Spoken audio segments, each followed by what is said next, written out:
Demo time. So it's demo time. So what we'd like to show you at this point is, a rare treat we're bringing out for you. We're going to show you a little bit from our offline demo, just for the sakes of Murphy's Law not striking us too hard. But just to give you a bit of a feel of what Ember Sword is all about. And yours is just going to play live, and I'll give the occasional play-by-play commentary. Okay. We're now in a nice little starting village. This is and feel free to ask questions. Yeah, this is a lot of people's first look at this game here, actual gameplay, right? Because a lot of people maybe keep up with some news here or there, but this is looking beautiful. This is looking beautiful. Yours already catching some fish, I see. we do have some questions. Some of them, well, I'm sure you got this one a lot. I don't know if you've mentioned yet, but what blockchain is this running on? Right. We're running directly on Ethereum, but we're running it on Matic as a sidechain, so the entire game runs on L2, as well as the land sale. So transaction fees should be significantly lower than what you'd normally pay on Ethereum. Beautiful. I'm sure that there was a big sigh of relief from a lot of people in the audience right now, like especially on a day like today when gas hit 400 Gwei. Yeah, it's really gotten out of control, right? Yeah. Okay. It's pretty crazy.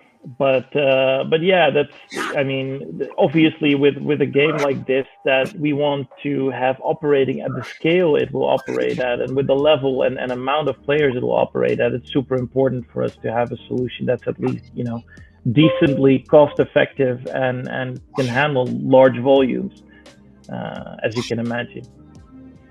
So in the meantime, yours is now engaging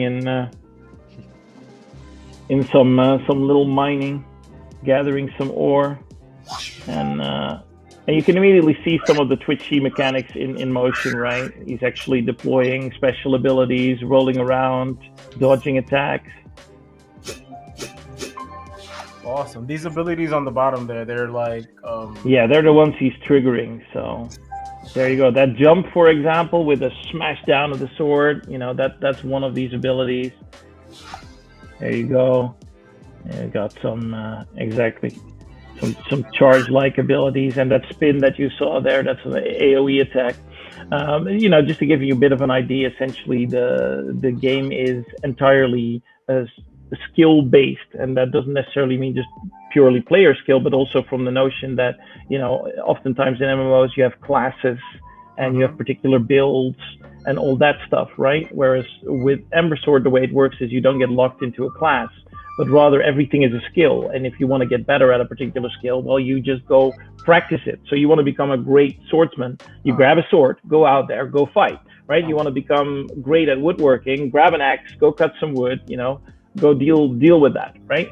And as you get better, and yours kind of sort of demonstrating this right now, he's equipped a level 2 sword. As you get better at those particular skills, you get to use higher level gear for those particular sub-skills. And then the interesting thing is also... Oh, wrecked. Ooh! All right, what could possibly go wrong? Yeah. Nah, now we know what the regular players can expect, right? It's not easy. Yeah. You could see the built-in insult already. Like you were killed due to insufficient skills. Good kid.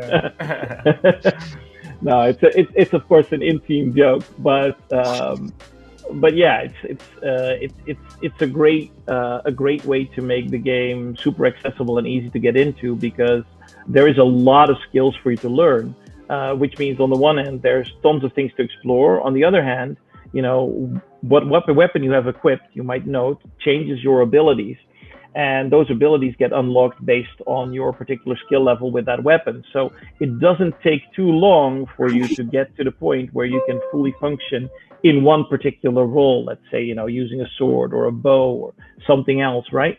So you can get up to speed pretty quickly. You can get to a decent level pretty quickly.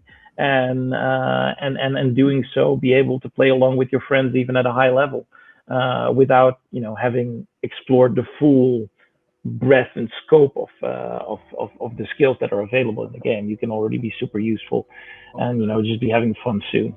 So since those things are upgradable based on merit or hard work, I'm sure they're non-transferable, or what are some of the things that aren't NFTs or tradable?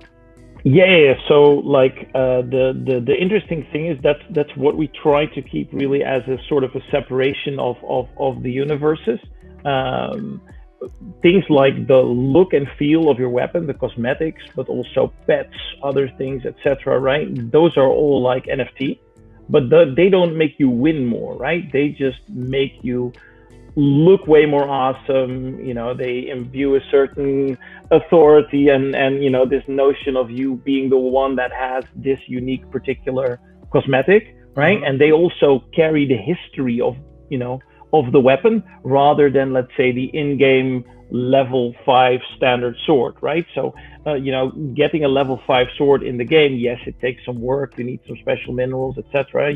But it's not something that like in a game like WoW or something, you would spend months raiding just to get this one thing that you're going to get, right? Those are the cosmetics in our game, whereas level 5 sword is relatively replaceable. You can lose a bunch in PvP, if you're if you get murdered, it's okay, you can replace it.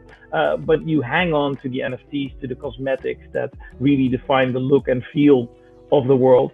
And the same on-chain stuff is true for land, which of course, in the case of owning something like a settlement, a town, or a city, gives you literally the ability to help shape the world, to place buildings that provide facilities that tie into the resources around there, and then benefit from the value being generated there, even to the extent that literally owning land is earning you tokens, is earning you part of the revenue of the game. And the more popular that area that you're operating in gets, generally the more revenues it will yield.